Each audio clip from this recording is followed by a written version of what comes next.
Linis Chika, binasabog ni Belle ang social media dahil sa advice niya bilang babae tungkol sa love. Sabi niya, love should give you peace and not stress, and know your worth. You deserve faithful love.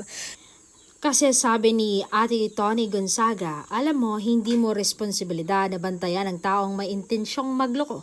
Kung tapat siya, hindi mo kailangang maghanap, ipaparamdam at ipapakita niya yon. Hindi mo kailangang mamuhay sa stress at pagdududa kasi hindi mo yan deserve. Hindi ba? Mapapaisip ka talaga. Totoo nga kapag mahal ka ng isang tao at tapat siya, hindi mo kailangan maging pulis sa relasyon. Hindi mo kailangan bantayan lahat ng galaw niya o manghula kung nagsisinungaling ba siya. Kasi ang totoong nagmamahal, hindi pinapahirap ang puso mo, kundi nagbibigay ng kapayapaan. Kasi kung totoo siyang tapat, mararamdaman mo sa kilos at gawa. Hindi mo kailangang pilitin ang tiwala kasi kusa niyang ibibigay ang assurance na siya ay sayo lang. At kung baliktad ang nangyayari, puro duda, stress at sakit, baka panahon na para tanungin ang sarili mo. Ito ba talaga ang deserve ko? Dahil ang totoong pagmamahal hindi umiikot sa pagod, paghihinala at takot.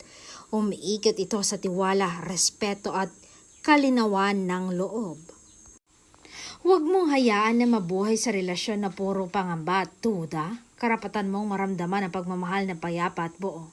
Kasi at the end of the day, tandaan, kung gusto kanyang lokohin, gagawa siya ng paraan. Pero kung tapat siya, hindi mo kailangang mag-alala kasi ipaparamdam niya sa'yo na ikaw at ikaw lang talaga.